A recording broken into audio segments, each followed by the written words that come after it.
Assalamualaikum warahmatullahi wabarakatuh. Salam sejahtera bagi kita semuanya. Om Swastiastu, Namo Buddhaya, salam kebajikan ya. Hari ini senang sekali kita bisa berjumpa lagi dengan sesi charity kita ya tentang IBPR. Kemarin itu tentang JSA, yang kemarin dulu juga tentang BBS dan sebagainya. Insya Allah nanti dalam setiap bulannya 2 kali kita mengadakan sharing ini. Oke, lanjut. Nah, ini kita lihat daripada tren kecelakaan tambang yang saya dapatkan dari internet ya, dari Minerba. Ini kita ambil yang 2020, Pak. Kalau yang 2021 itu dari Januari sampai Februari hanya 2 bulan saja, itu sudah ada kecelakaan ini, Pak, kecelakaan berakibat mati atau fatal. Bapak lihat trennya di sini, Pak. Bahkan tiap tahun ini kita selalu mendapatkan tren meninggal. Yang biru ini, Pak. Dan Bapak bisa lihat tren meninggal ini pasti diikutin dengan beberapa ringan dan beratnya itu cukup tinggi juga. Belum lagi nanti di bawahnya kalau Bapak bisa klik di sini, itu juga ada nanti IFR, ISR, terus property damage dan sebagainya. Pastinya kecelakaan mati ini adalah muara daripada proses-proses kegiatan yang tidak dilakukan pengendalian atau tidak dilakukan secara kontrol gitu, Pak. Ya, sehingga kalau kita bicara tentang piramida Frankfurt, ya ini saya bilang sampai ke situ, bahwa bagian daripada at risk behavior ataupun tindakan tidak aman, kondisi tidak aman, yang didiamkan saja tanpa ada pengendalian atau dipengendalikan tapi tidak tepat, maka dia berpotensi akan menaikkan pangkat menjadi near miss. Near miss Bapak tidak melakukan tindakan yang tepat, akan menaikkan pangkat menjadi property damage atau kerusakan pada alat. Kerusakan pada alat, Bapak melakukan tindakan identifikasi bahaya, pengendalian risiko dan sebagainya tidak sesuai, maka bisa mengakibatkan minor, major, dan akhirnya fatality. Nah, inilah yang ingin kita sampaikan agar teman-teman nanti dalam menganalisa, melihat, mengintip daripada bahaya risiko, itu bisa menentukan obat yang tepat bagi yang bagian-bagian bawah tadi, agar apa? Treatment supaya kita tidak istilahnya menjadi katastrofik. Contohnya umpamanya dalam kehidupan kita, umpamanya kita hidupannya jorok, minum minuman keras, makan sembarangan di mana-mana sebagainya, berarti etis behavior kita menuju kepada etis KTA TTA-nya sangat tinggi. Kalau itu kita diamkan saja, maka daripada orang yang sehat, kita akan cepat mengalami kenaikan pangkat, mungkin batuk-batuk lain sebagainya. Ya mungkin sampai di situnya mungkin kerusakan badan kita, mungkin akhirnya proses meninggalnya lebih cepat. Seperti itu, Pak, kalau kita lihat pada keseharian kita yang ada di situ. Nah, ini juga tren mengatakan semacam itu. Di mana terjadi kecelakaan berat yang muncul di sini adalah akibat daripada kontrol kita terhadap bagian-bagian yang bawah yang mungkin sudah dilakukan. Saya sudah melakukan, Pak. Tapi kemungkinan mungkin tidak cermat dan tidak menjadi bagian yang bisa terobati. Ini adalah tren dari kecelakaan tambang yang bisa Bapak amati. Ya, ini murni saya dapat dari Modi Minerba SDM.co.id gitu ya. Di situ kalau Bapak klik di situ nanti banyak informasi-informasi yang terkini. Sekarang lebih canggih, Pak, SDM memberikan informasi-informasi yang cepat ya. Jadi kita bisa menggali daripada informasi tersebut. Lanjut. Nah, kecenderungan terhadap presiden itu adalah ya mungkin kita tidak ngerti ya seperti yang saya sampaikan tadi. Mungkin malas melaporkan. Jadi kita sudah tahu ada KTA, TTA tapi tidak laporkan, tidak membuat hajat report dan sebagainya, bahkan tidak melakukan pengendalian ataupun bahkan tidak melakukan pencatatan dan tidak mau tahu di situ. Nah, takut melaporkan, nanti beradu, yang dilaporkan nanti marah, berantem dan sebagainya. Atau bisa masuk ke dalam disiplin. Nah, ini yang kecenderungan yang harus kita hilangkan. Oke.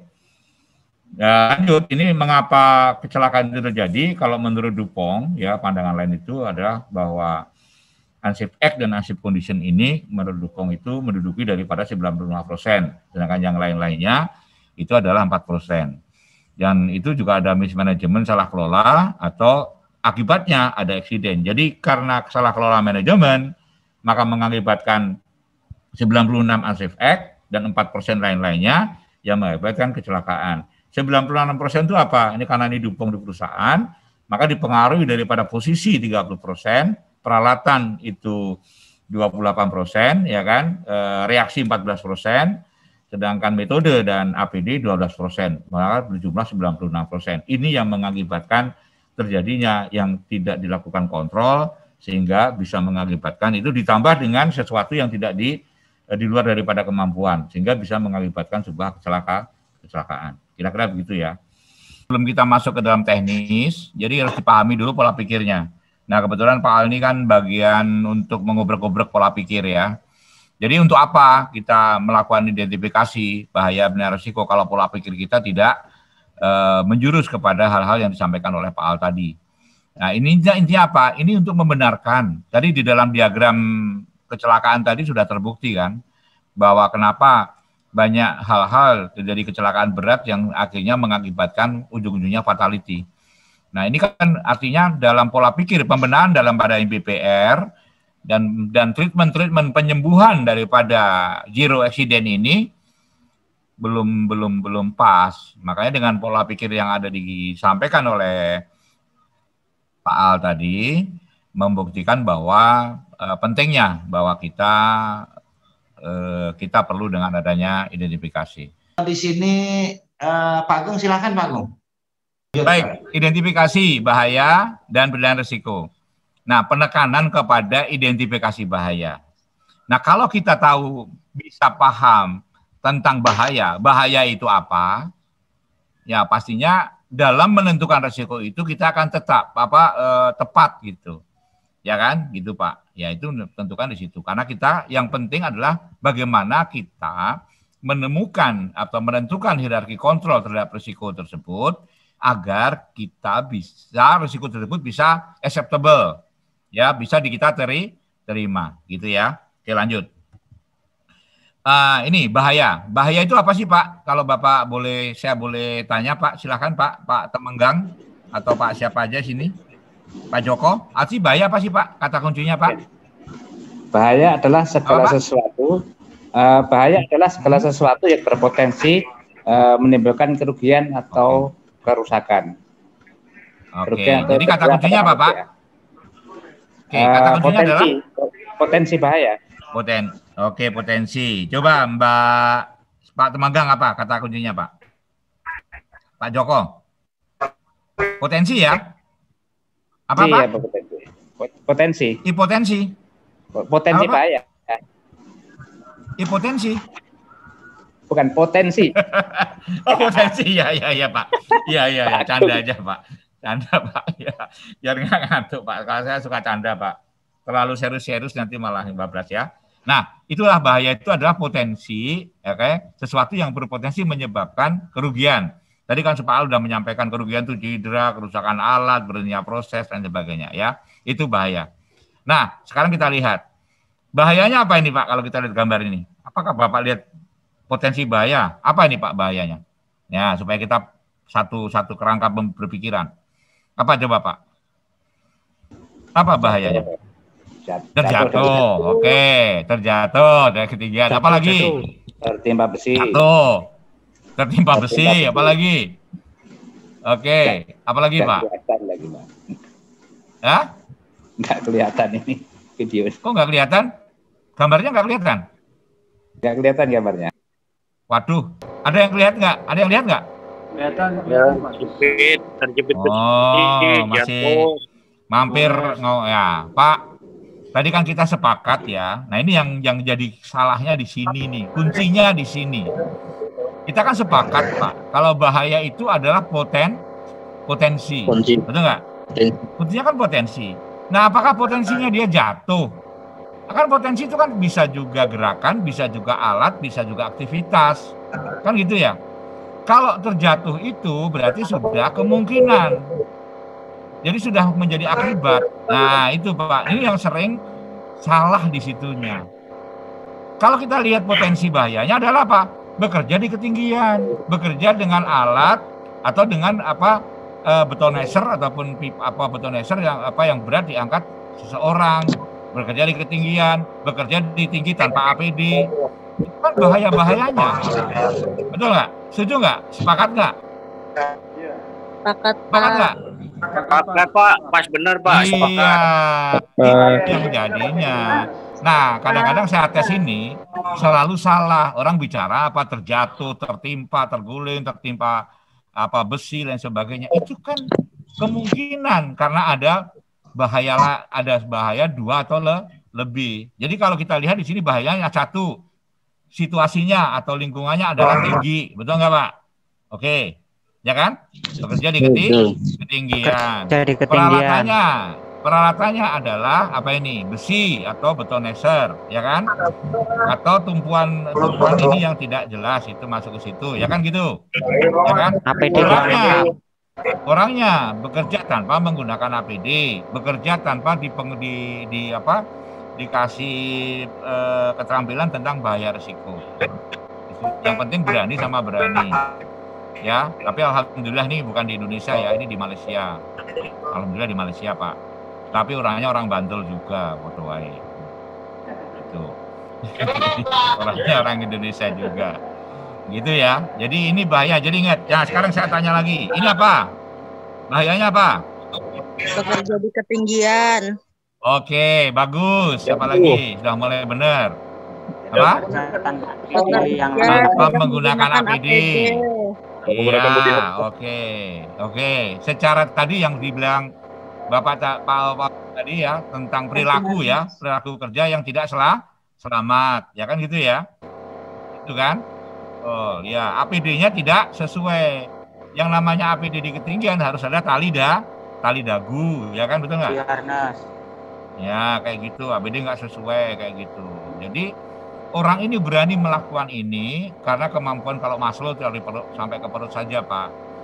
Tapi secara pengetahuan dan bahaya resikonya dia tidak memahami sehingga dia asal berani saja di situ. Oke, sudah benar ya.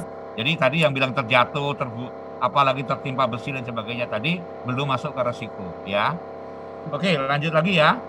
Oke, lanjut. Ini juga sama ya kejadiannya ya. Halo Pak. Mbak. Ya sama.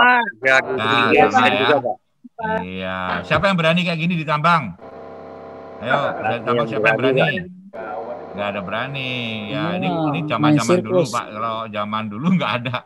Zaman sekarang sudah adanya manajemen sistem dan sebagainya sudah lebih bagus dan lebih terarah. Ini zaman dulu, Pak. Maka zaman saya masih kecil, kalau orang itu celaka di persediaan itu biasanya dia minta tumbal orang gitu kan.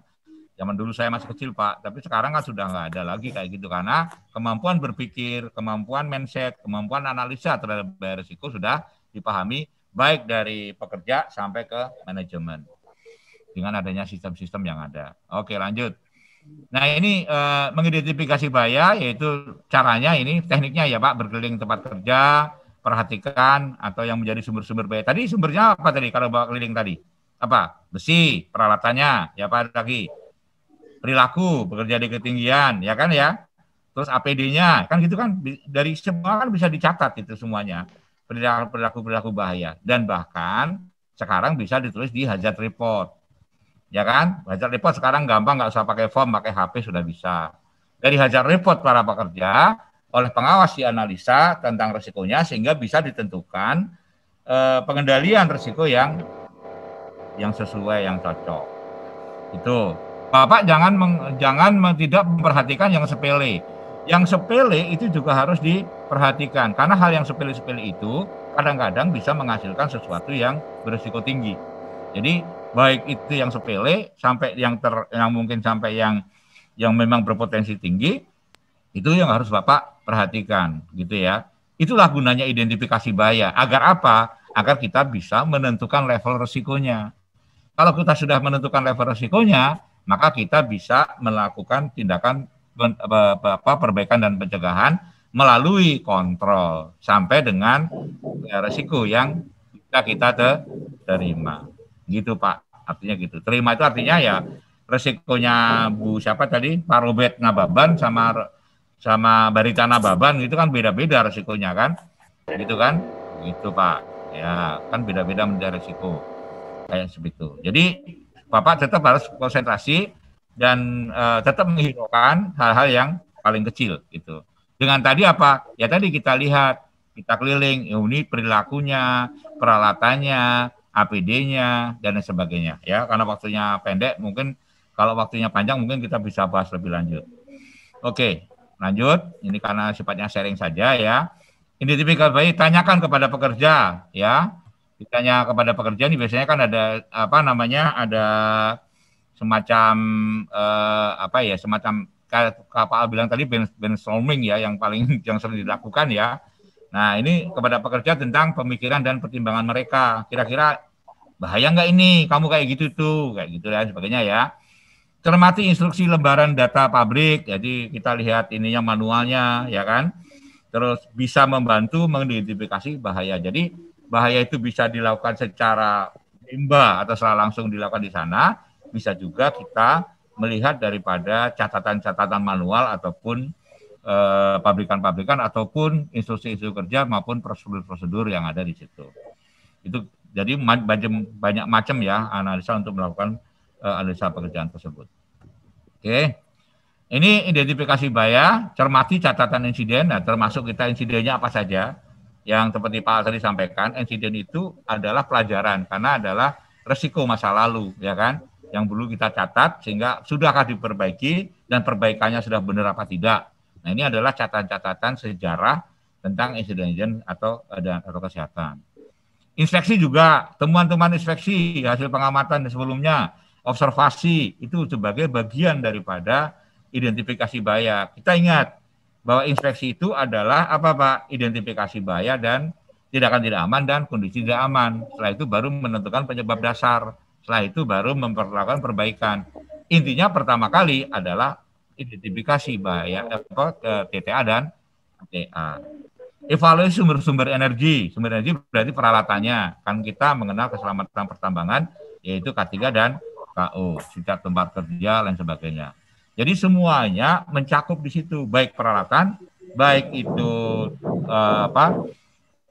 proses kerja, baik itu peralatan, proses kerja atau observasi ya, baik itu meliputi dari 4M 1E, manusia, mesin, ya, material, metode dan lingkungannya.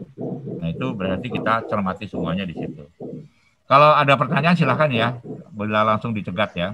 Oke lanjut. Resiko, nah ini kita masuk ke resiko. Resiko itu apa Pak? Boleh saya minta dibantu Pak? Kalau tadi bahaya itu adalah potensi, kalau resiko itu apa Pak? Kemungkinan Pak. Kemungkinan, jadi kesempatan atau kemungkinan bertemunya satu atau lebih dari bahaya mengakibatkan sejumlah kerugian. Kalau satu bahaya bagaimana Pak? Ya mungkin bisa berisiko, tapi risikonya kan tidak ada pemaparan. Ya kan tidak ada pemaparan terhadap objek satu dan objek lainnya. Maka bisa dikatakan risikonya rendah karena nggak ada pemaparan kan betul. Begitu ada objek satu lagi yang lainnya yaitu mungkin manusia atau mungkin benda lain, maka bisa mengakibatkan sebuah risiko. Contohnya tadi pekerja konstruksi tadi ya. Ada tempat ketinggian, berarti tempatnya sudah bahaya, ya kan? Ada orang yang bekerja di situ, maka ada kemungkinan risiko. Baru Bapak boleh mengatakan risikonya, kemungkinan risikonya terjatuh, tertimpa besi, ya kan? Gitu kan? Betul nggak Pak? Ya kan?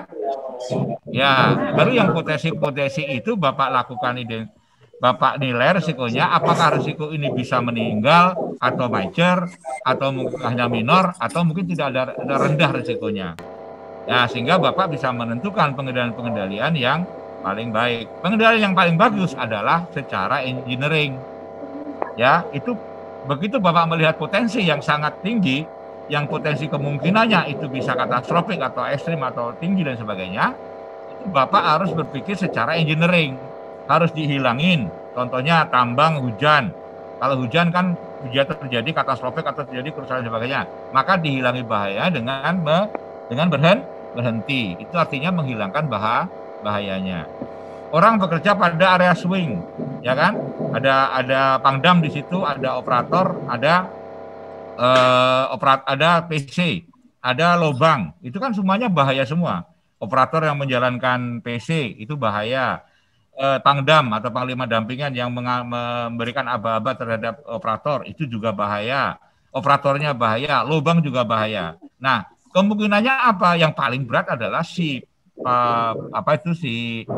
motor itu akan terkena swing, kan itu bahaya. Salah satu yang paling efektif adalah apa? Operatornya diangkat, dipindahkan di area di luar swing. Itu namanya eliminasi bahayanya. Tapi saya masih membutuhkan motor, Pak, untuk mengaba-aba dan sebagainya.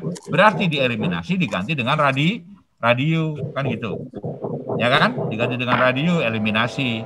Dikasih separasi, dikasih safety line, agar dia tidak loncat sana. Masih ada nggak resiko sisa? Masih ada. Mungkin dia lali, mungkin dia udah lupa dan sebagainya. Maka perlu pengendalian kedua, secondary, yaitu administrasi, dipasang tulisan awas area swing, jangan memasuki area, ya kan gitu kan, dipasang semacam itu, dikasih GSA aturan-aturannya bagaimana cara bekerja di area swing dan sebagainya. Baru yang terakhir menggunakan APD. Jadi kita ini harus melakukan, walaupun jangan hanya puas pada engineering saja. Karena di setelah engineering itu masih ada risiko-risiko sisa yang harus kita kontrol. Agar apa? Agar bisa kita terima risikonya. Kan gitu ya. Antara risiko satu dan lain kan berbeda. Bapak naik motor 200 km per jam, itu risikonya tinggi apa enggak? Kemungkinannya celaka gede apa enggak? Besar, Pak. Besar. Apakah semua 200 km per jam itu besar risikonya? Apakah semua tidak diterima? Belum tentu kan ya. Kalau Bapak lihat MotoGP, Rossi, atau Marquez, itu berapa kilometer per jam? Sampai 300. 300. Diterima nggak itu? Terima. Karena dibawakan.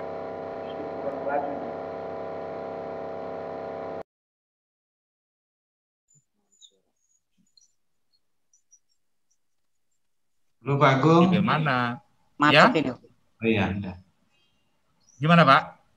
Enggak lanjut. Tadi kayaknya. Ya, kayak gitu Pak. Jadi itu adalah risiko-risiko yang mereka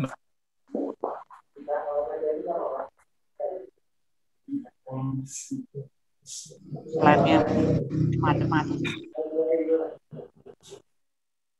Lanjut Pak Agung.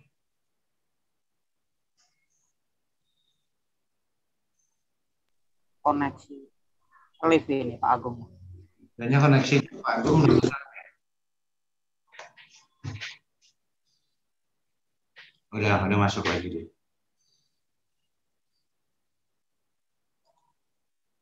Pak Agung. Ya Pak, saya pindah ke WiFi lagi Pak. Ini tadi ada masalah saya kan pakai HP ya, mungkin kurang ini. Oke, lihat Pak. Lihat ya. Halo Pak. Kelihatan. Masih loading ini Pak. Ya, Pak. Oke. Baik, saya pindah aja di situ. Oke, Pak Agung. Saya masih nggak mute ya. Oke, jadi itulah risiko. Jadi kemungkinan. Jadi tadi sudah dicek ya, kita tes on the water masih salah. Semoga dengan Bapak ikut sharing ini sudah tidak lagi keliru. Mana bahaya, mana resiko. Ya, gitu ya. Lanjut.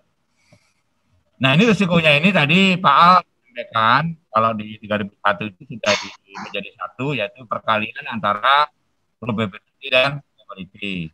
Dan ini ada juga 3 dimensi, probability, severity, dan frekuensi. Frekuensi itu selama 3001 itu bisa dihilangkan, karena frekuensi itu bisa masuk ke bagian daripada probability atau kemungkinan. Kemungkinan kekerapannya berapa, kemungkinan terjadinya berapa. Nah, ini cara bagaimana menentukan nilai risikonya melalui metrik. Nah, metriknya nanti skalanya macam-macam. Itu Bapak bisa mengikuti ANSI, bisa mengikuti American, bisa mengikuti Australia. Terserah, tidak mengikat ya. Ada yang cuma 3, high, low, sama low, M sama H gitu. Ada 3 saja. Ada yang mungkin sampai skala 5 gitu, macam-macam ya. Itu silahkan ke masing-masing manajemen menentukan. Oke. Jadi kemungkinan itu kesempatan timbul cedera, kerusakan atau kerusakan, itu kemungkinan ya. Frekuensi berapa sering terjadi. Keparahan itu keparahan akibat yang terjadi, keparahan sampai orang ini berapa kali dia tidak bekerja atau hilangnya anggota tubuh atau lain sebagainya. Nah, itu bisa kita tingkatkan keparahannya sampai dengan skala berapa, tergantung daripada metriknya. Ada nanti yang cuma 3 kolom, ada juga yang 5 kolom. Nanti kita kasih contohnya ya. Oke, kalau saya kecepatan tolong ditegur ya. Ini kemungkinan terjadi hanya dalam keadaan tertentu, sekali-sekali saja. Possible itu mungkin terjadi, itu bisa jadi sewaktu-waktu, sangat mungkin terjadi dan sebagainya. Ini bicara tentang kemungkinan. Nah, ini tentang probability. Ini tidak terdapat kemungkinan terjadi. Jadi sedikit sekali kemungkinan terjadi. Ya kan?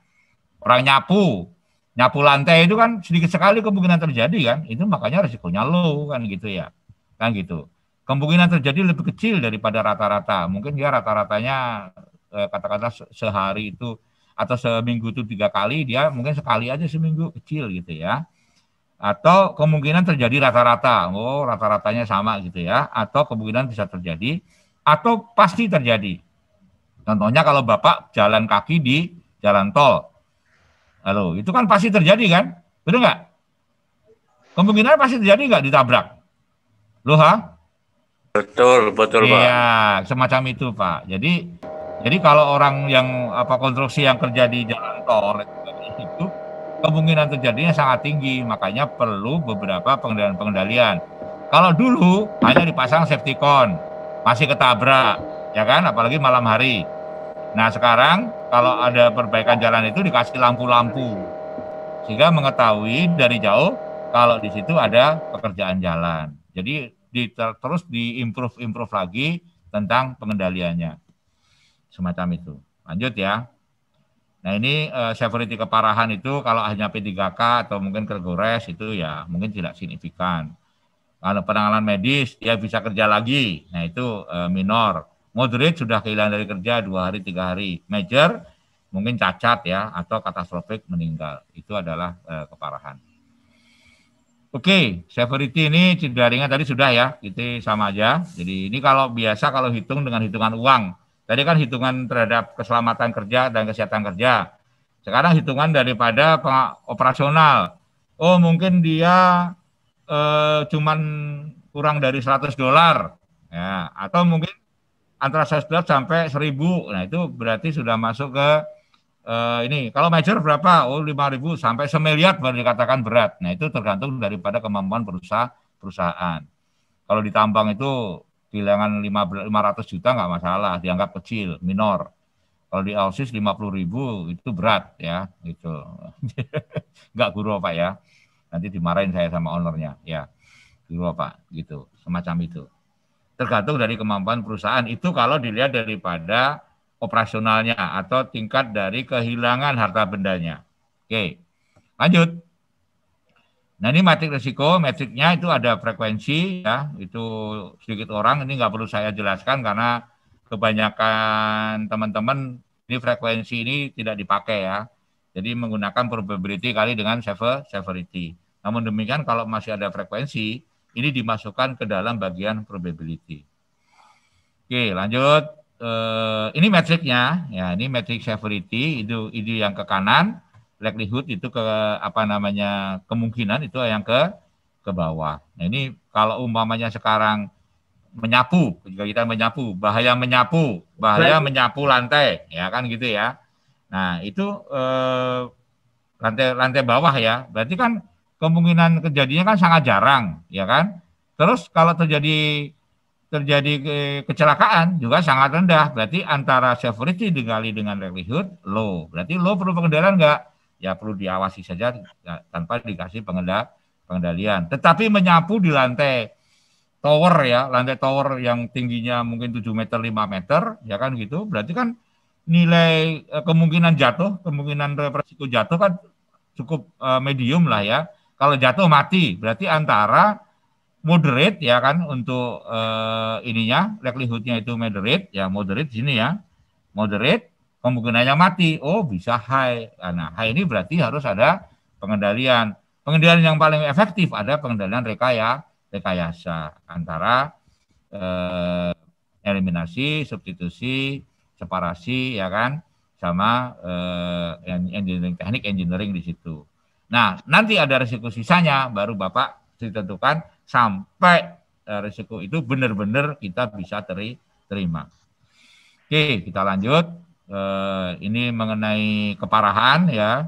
Tidak diperlukan kontrol tambahan kalau keperluan ya, karena kan low ya, berarti hanya kita amati saja. Kalau moderate ini bisa ada yang diterima, ada juga yang tidak bisa diterima. Kalau perusahaan moderate itu tidak diterima. Jadi begitu ada moderate, berarti terus harus ada pengendaliannya. Cuman pengendaliannya waktunya mungkin tidak terlalu buru-buru gitu ya. Atau pengendaliannya hanya menggunakan pengendalian pada risiko sisa, silakan. Ya kan itu moderate, ya kan gitu. Atau orang kalau diterima, tapi harus ada pengendalian. Oke, moderate ini saya terima risikonya, tapi harus ada pengendalian, ada usaha upaya untuk diturunkan gitu ya. Supaya apa? Supaya dia tidak naik pangkat ke nilai tinggi. Gitu. Cuman kalau moderate itu silakan menggunakan pengendalian secara risiko sisa dari administrasi atau ke bawah. Tapi kalau begitu kita melihat bahaya tinggi, nah itu baru kita harus berpikir mindset kita kepada pengendalian engineering tadi ya, karena ini sangat penting. Kalau perlu dihilangkan sehingga hilang lagi risikonya, kayak lock out take out itu kan artinya kan menghilangkan energi ya, artinya dia eliminasi ya kan, menghilangkan energi, eliminasi semacam itu.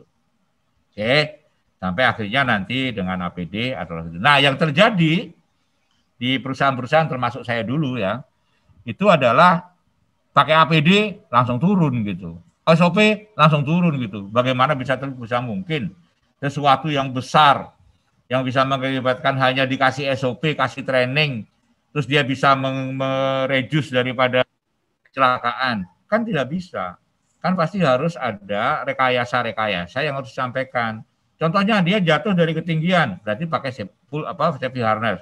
Pak, kalau safety harness ketinggian 6 meter, tidak begitu kita jatuh, itu kan langsung kena gitu. Patah tulang lah kita, maka direkayasa, dipasang absorben, dipasang lanyard, ya kan?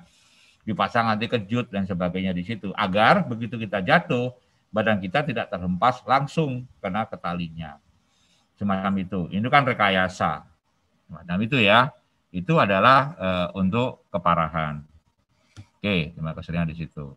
Anda bisa menghilangkan bahayanya. Mungkin bahaya bisa dihilangkan, berhenti gitu. Tetapi untuk resiko pasti ada. Ya resiko itu kan tinggal masih resikonya rendah, tinggi.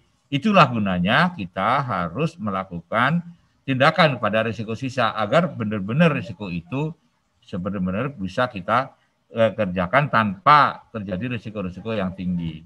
Ya, contohnya umpamanya tambang hujan, bahayanya kan bisa dihentikan, berhenti, kan nggak ada aktivitas kan gitu kan.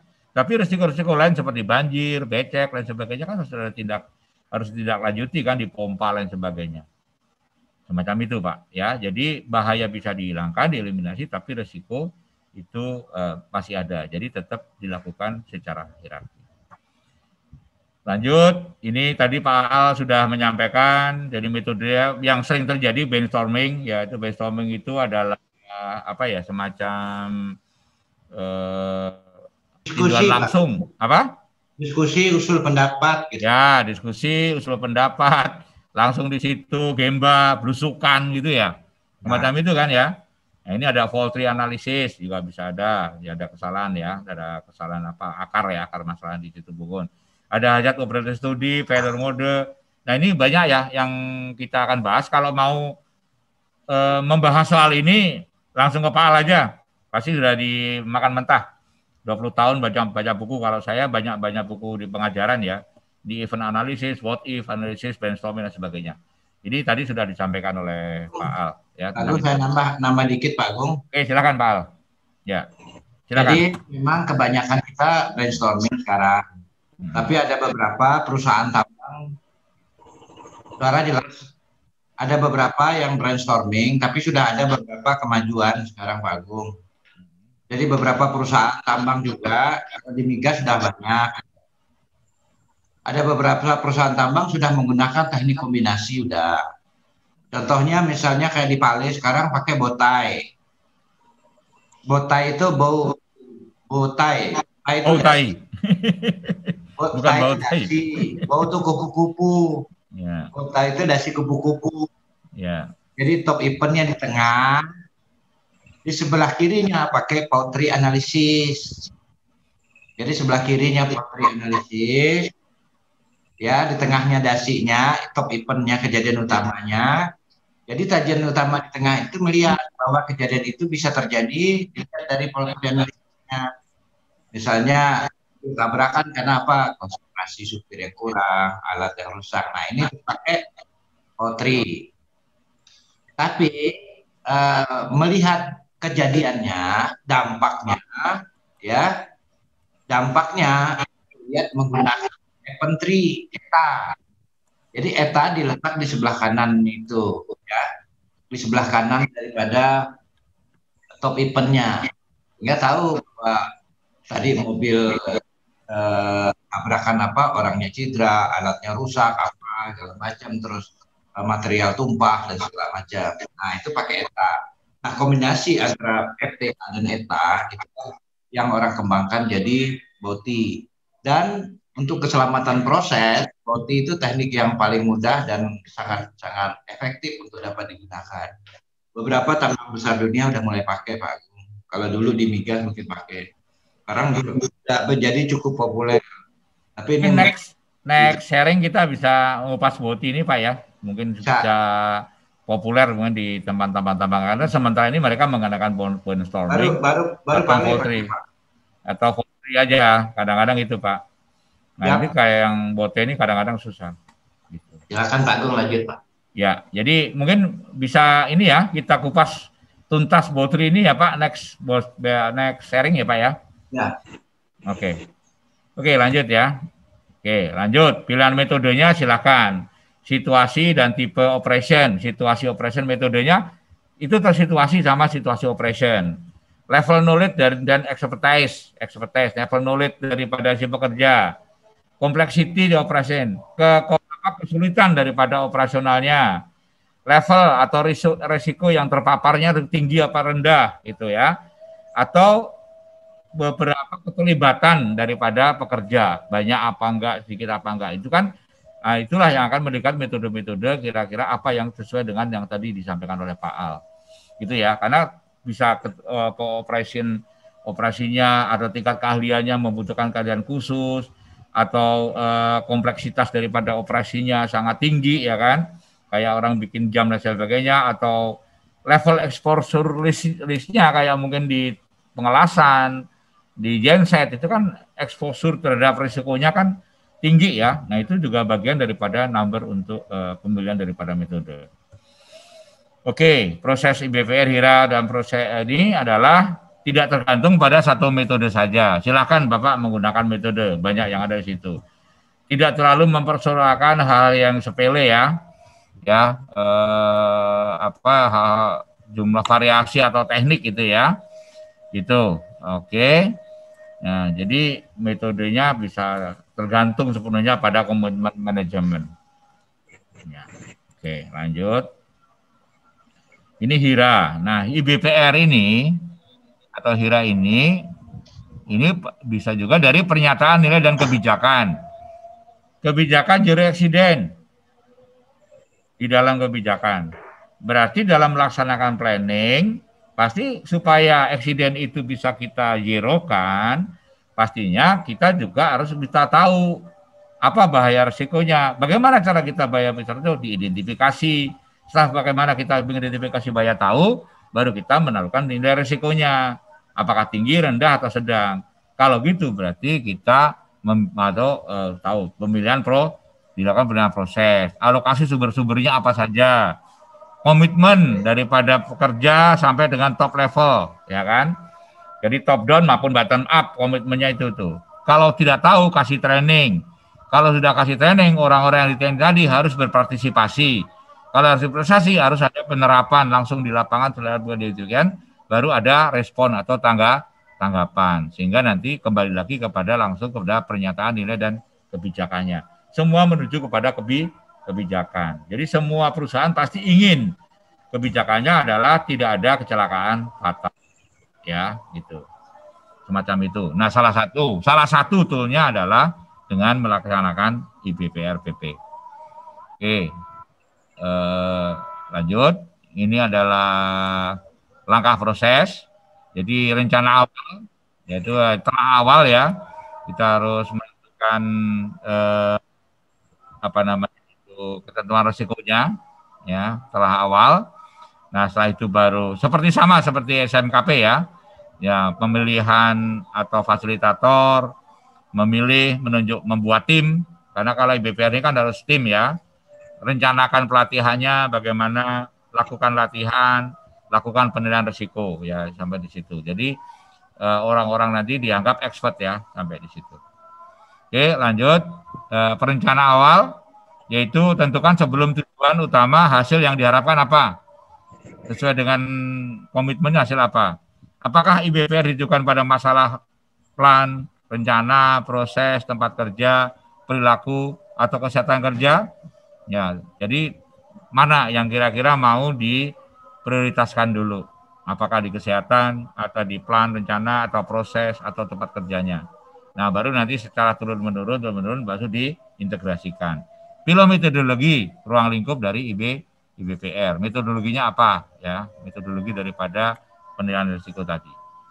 Oke, memilih tim ini nggak tahulah, tidak memihak terhadap daerah tersebut untuk menjamin inflasi tidak bias, ya kan?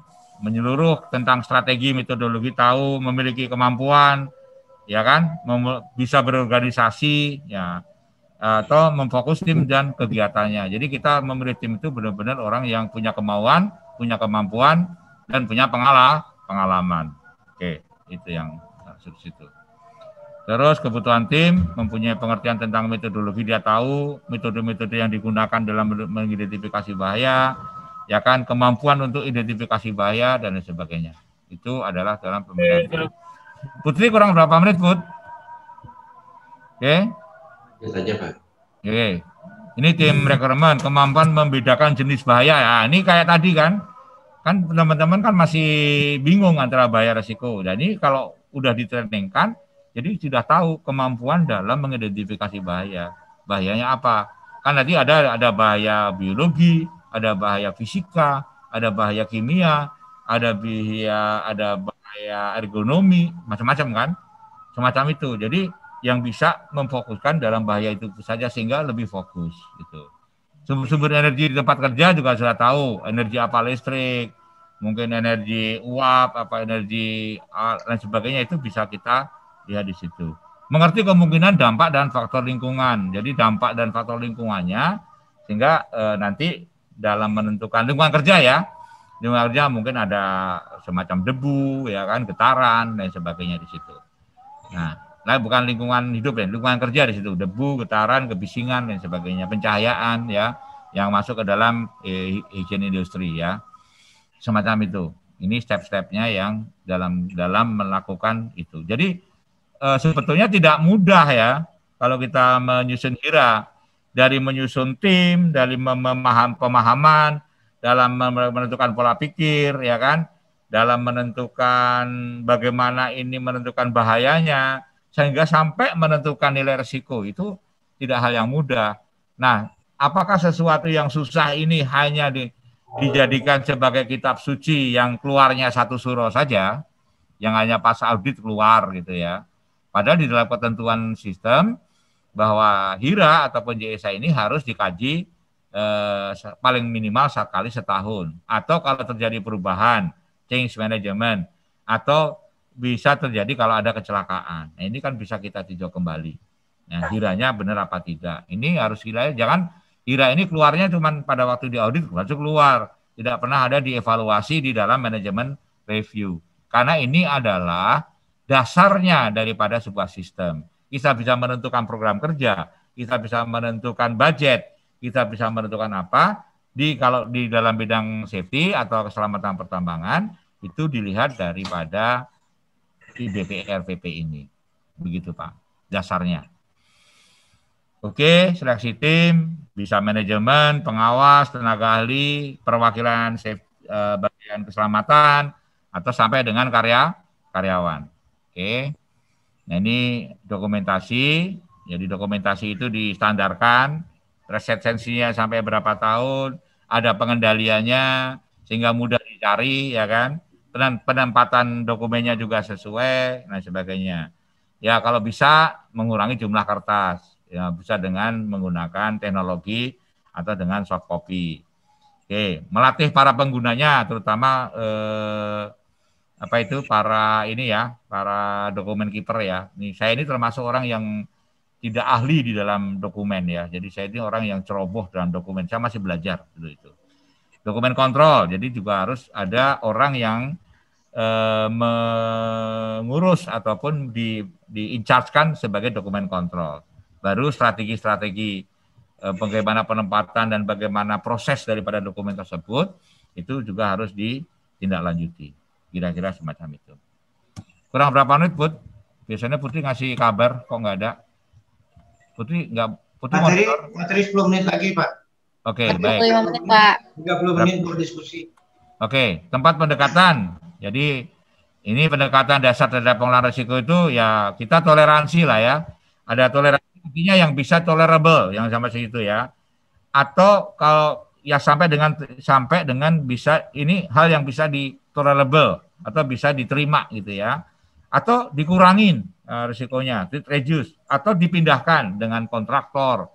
Kontraktor itu kan transfer risiko kan. Karena apa? Karena ahlinya core of the core kan gitu ya. Terminate atau mengakhiri ataupun menghilangkan daripada bahaya tersebut di situ, atau risikonya di stop, nggak ada kegiatan dan sebagainya.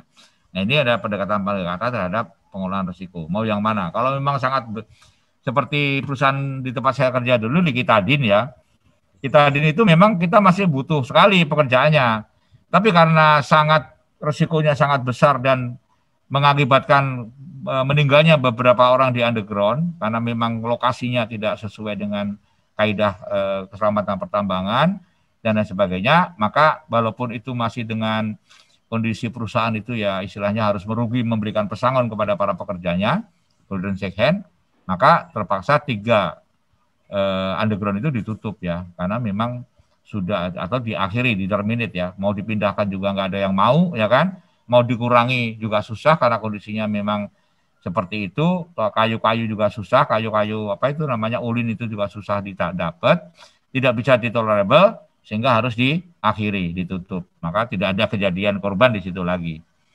Oke, kalau Opung kemarin datang ke sana, mungkin tinggal hantu-hantunya aja Opung, ya yang masih bekerja di sana, karena sudah ditutup.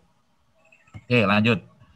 Nah ini hierarki tadi sudah saya jelaskan dan dijelaskan Pak Al. Jadi ada rekayasa engineering itu adalah eliminasi, substitusi, separasi dan akar teknik, administrasi, work practice dan APD. Semakin ke bawah semakin kurang efektif.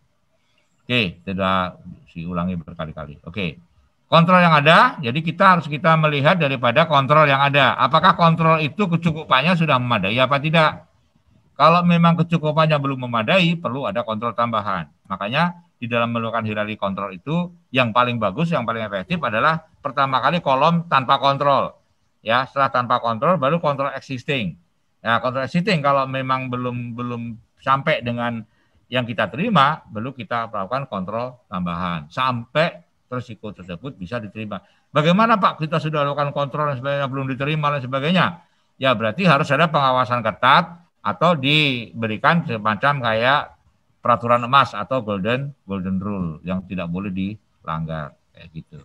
Kenali pengendalian yang ada, waktu mengendalikan risiko dan evaluasi kecukupannya. Jadi di evaluasi kecukupannya itu adalah kontrol dari tindakan. Jadi tanpa kontrol menjadi kontrol existing dan kontrol tambahan. Kalau kontrol sudah selesai Pak, ya sudah nggak usah tambahan karena sudah bisa diterima.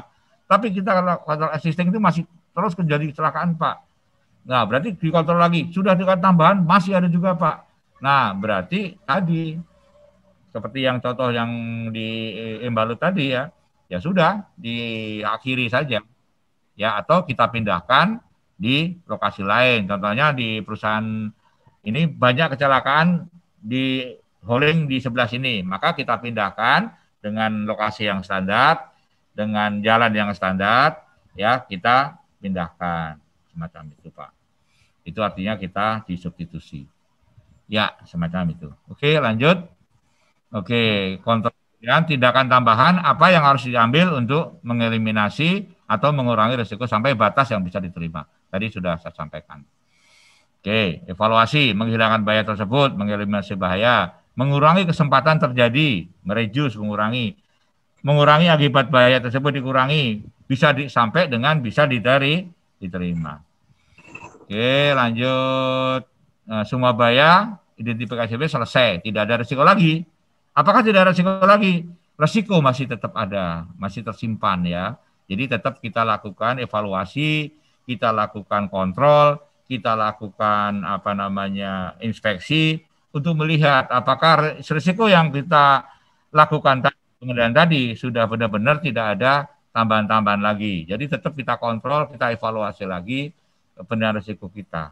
Contohnya umpamanya kita ngasih orang ngebut, karena ngebut dikasih banwall, banwallnya tidak diukur dan sebagainya, tidak dikasih sosialisasi, sehingga dump truck yang lewat cepat tidak melihat banwall, akhirnya kerusakan pada sasis, kerusakan pada per ya, nah itu lain sebagainya di situ, atau kerusakan pada undercarriage dan sebagainya, ya sehingga kan dari pengendalian risiko kita kan salah artinya kan gitu ya.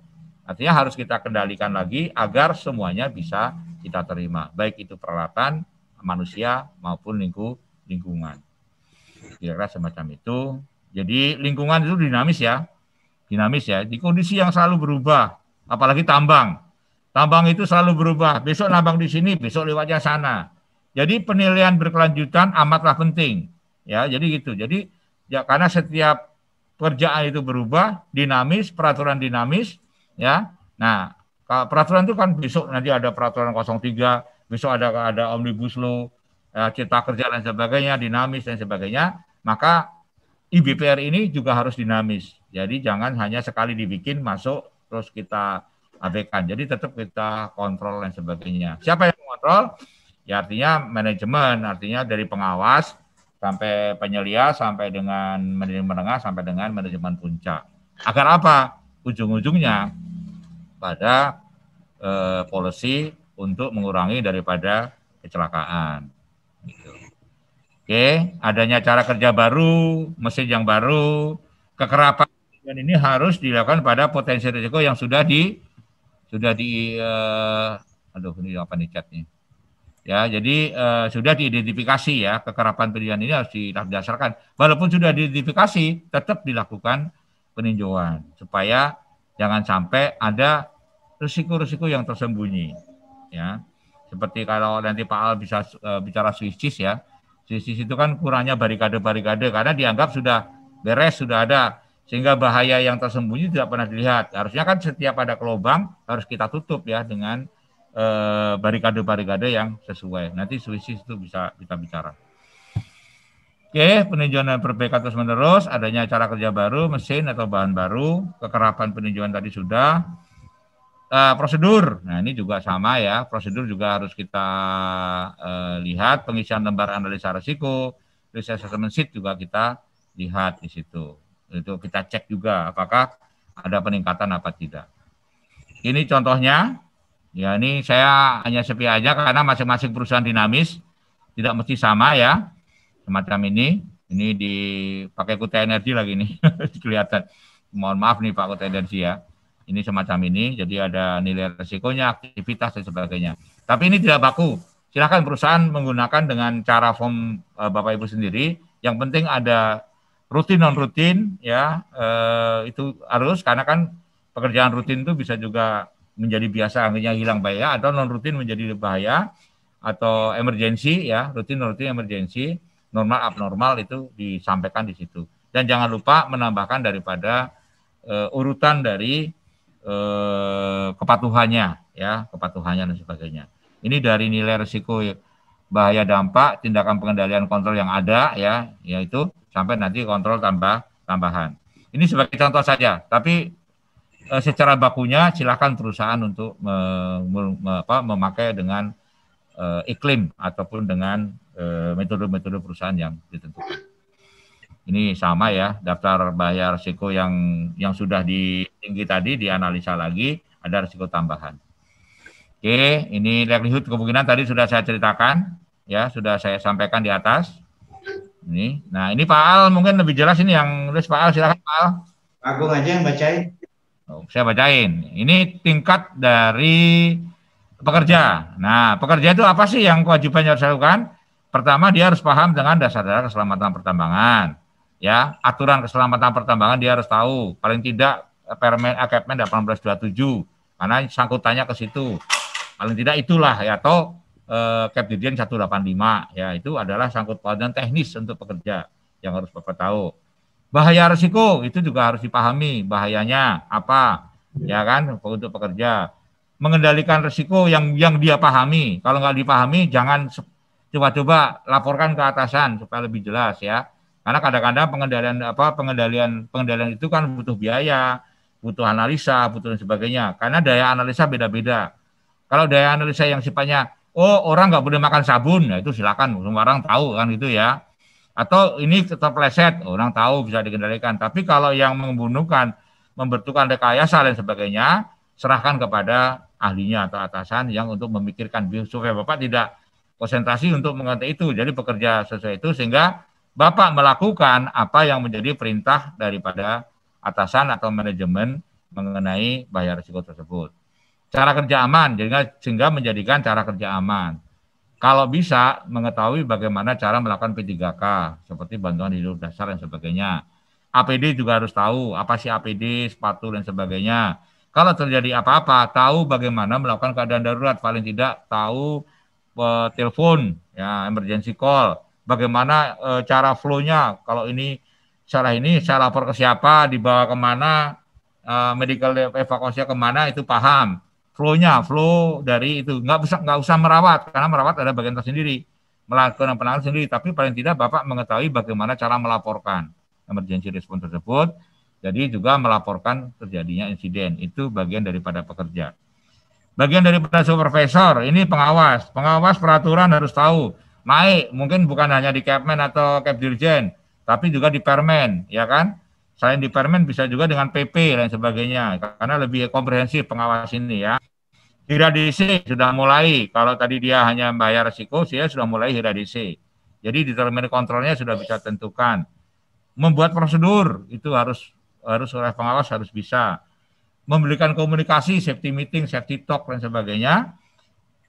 Ke leadership ya, leadership terhadap keselamatan pertambangan sebagai orang yang punya kemampuan, punya kemauan dan punya tanggung jawab atau punya tanggung gugat ataupun punya skill, punya pengalaman.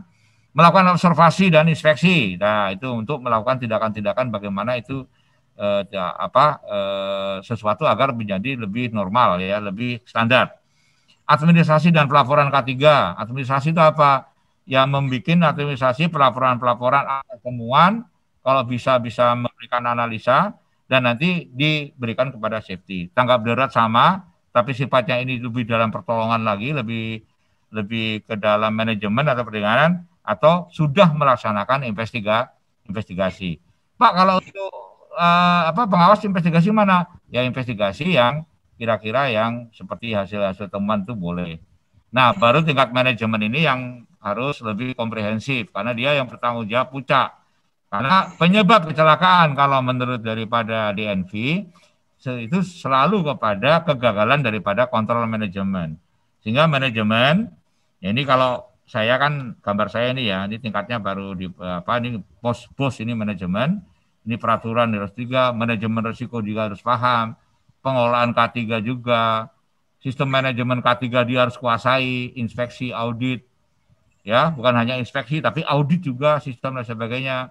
Kepemimpinan leadership juga harus melebihi, komite keselamatan dia involved di dalam komite, komitmen dan sebagainya, mengkomunikasikan dari apa yang menjadi kebijakan ataupun menjadi program-program, mengelola keadaan darurat, manajemen sistemnya terutama ya, gitu ya, mengevaluasi daripada pelaporan-pelaporan yang ada, sampai melakukan investigasi. Ini tugas-tugas dari pada masing-masing. Jadi masing-masing ini sudah ada bagian-bagian tertentu. Kenapa manajemen ini dikasih gaji lebih tinggi? Karena tanggung jawabnya juga lebih tinggi, ya kan? Sesuai dengan tugas dan tanggung jawab yang ada di sana. Karena kalau menurut Frankfurt, kalau Hendrik kan pada manusianya, pada pekerja.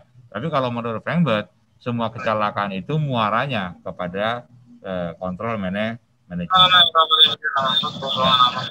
Oke, lanjut sampai di sini. Safety doesn't happen an accident. Jadi kita melihat safety itu tidak terjadi karena ada kecelakaan, ya gitu ya. Kira-kira semacam itu. Kurang lebihnya mohon maaf. Jangan katakan Anda mencintai diri Anda dan keluarga Anda jika Anda tidak bisa menjaga keselamatan diri Anda sendiri. Yang bilangnya cinta keluarga, tapi menjaga keselamatan diri nggak ada. Kalau Anda tidak menjaga keselamatan diri, berarti nggak cinta keluarga. Kenapa? Artinya Bapak sebagai tulang punggung keluarga yang menafkahi keluarga. Begitu Bapak mohon maaf, Jim, kata si Pak Opung, maka mata pencarian dari keluarga nggak ada. Calon presiden masa depan gagal. Ya, karena kecerobohan dari kita semua. Jadi jagalah diri Anda sendiri supaya kita bisa menyayangi keluarga dan orang lain. Kurang lebihnya mohon maaf. Kalau ada pertanyaan, mari kita bahas sama-sama. Akhirul kalam. Wassalamualaikum warahmatullahi wabarakatuh.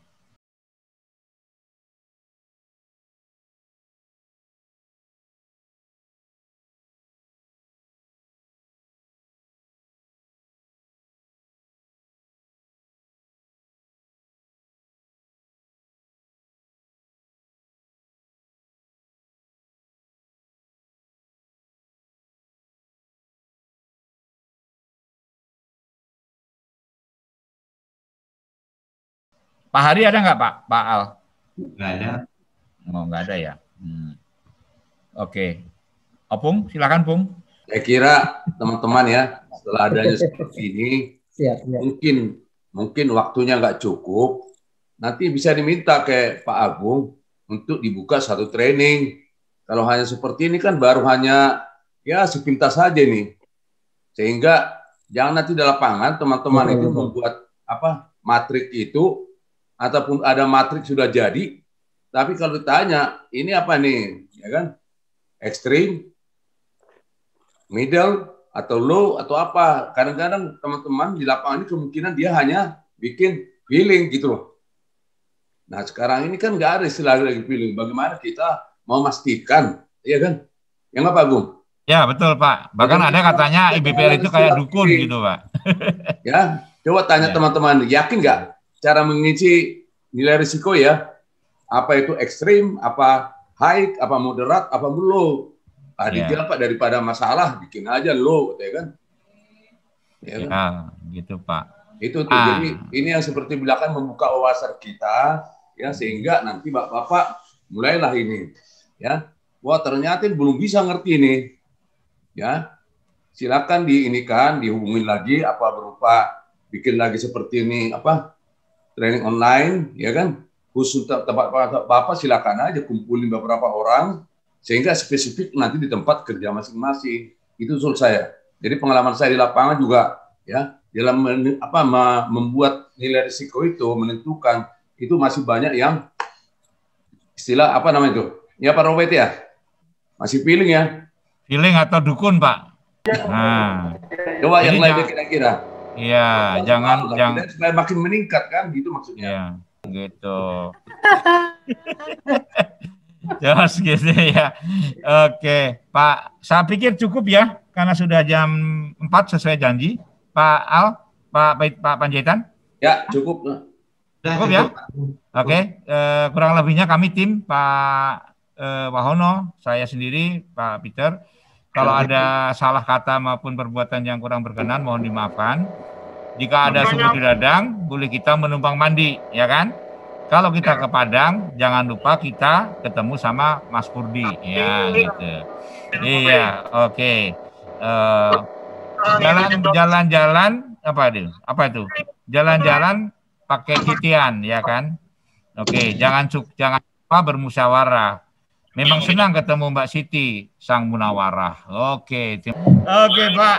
Oke, kalau sholat jangan lupa pakai pecis ya. Kalau Anda mau selamat jangan lupa sama OSIS. Oke, terima kasih. Mantap. Akhirul kalam. Wassalamualaikum warahmatullahi wabarakatuh. Waalaikumsalam warahmatullahi wabarakatuh.